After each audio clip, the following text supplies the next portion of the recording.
မင်္ဂလာပါကျွန်မကတော့ Democracy Now သတင်းဌာနကသတင်းတောက်ဦးတင်စာပါ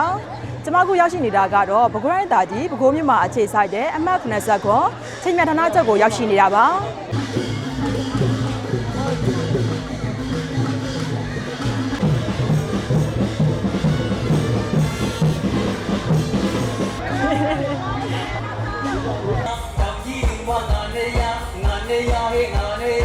ဒီကနေ့မှာဆိုရင်နိုင်ငံတော်ရဲ့လုံခြုံရေးတရားဥပဒေစိုးမိုးရေးနဲ့နေမြေအေးချမ်းသာယာရေးအတွက်တာဝန်ကျေပေါ်စွာထမ်းဆောင်ခဲ့ကြတဲ့ပဲခူးမြို့မှာရှိတဲ့အမှတ်90ခွန်ချိန်မြတ်တမတ်ဌာနချုပ်ကတပ်မတော်သားများဟာအမိမြေကိုပြန်လည်ဝင်ရောက်လာပါတော့မယ်။ရာသီဥတုတန်ခွဲခွာခြင်းတန်တွေကိုခါစီခံပြီးစစ်တီတော်ကျုံနဲ့အညီတစ္ဆာကြီးတာဝန်ထမ်းဆောင်ခဲ့ကြတဲ့အမှတ်90ခွန်ကစစ်တီတော်ကောင်းများပါ။မုံမဆဲနေမဘူးခက်ခဲကျန်းတဲ့တော်တော်စက္ကန့်တွေမှာနိုင်ငံတော်နဲ့ပြည်သူအကျိုးအတွက်ကိုကျိုးစွန်အနေနာခံကတာဝန်ထမ်းဆောင်ခဲ့ကြပါတယ်။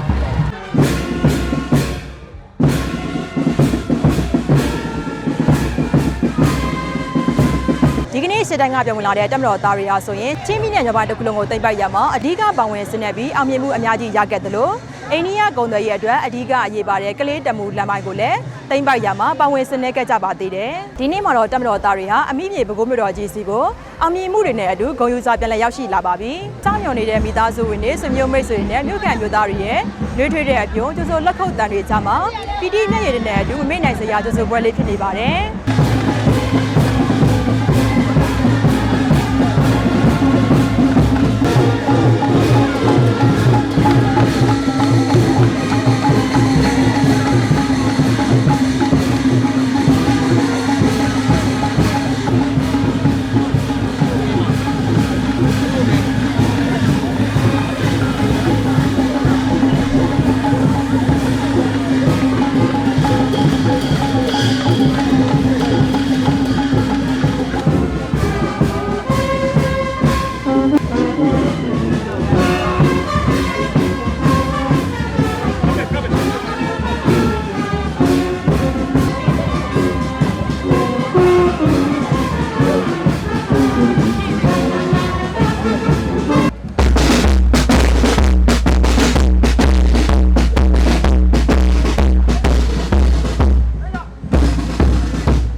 နိုင်ငံတော်တာဝန်ကိုကျေပွန်စွာထမ်းဆောင်ပြီးမိသားစုရင်ခွင်တွေကိုပြန်လည်ဝင်ရောက်လာကြတဲ့တမ90ခွန်ကတပ်မတော်သားတအိုးချင်းစီကိုလက်လက်လေးဂုဏ်ပြုကြိုဆိုလိုက်ပါတယ်။ရှေ့ဆက်မှတ်ခီးလက်မှာလည်းကျမ်းမာခြင်းချမ်းသာခြင်းတွေနဲ့အတူနိုင်ငံတော်အကျိုးကိုဆက်လက်တည်ပိုးနိုင်ကြပါစေလို့ဆုမွန်ကောင်းတိုက်လိုက်ပါတယ်ရှင်။ကျမတို့ Democracy Now သတင်းဌာနအနေနဲ့နောက်ဆုံးရသတင်းတွေကို channel တစ်ပင်းကြီးတင်ဆက်ပေးသွားမှာပါ။ Democracy Now သတင်းဌာနရဲ့သတင်းတွေကို TikTok, Telegram, YouTube နဲ့ Facebook တို့မှာကြည့်ရှုအားပေးနိုင်ပါတယ်။အားလုံးပဲ safe နာခြင်းကိုယ်ကျန်းမာခြင်းနဲ့ပြည့်စုံကြပါစေရှင်။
Thank you.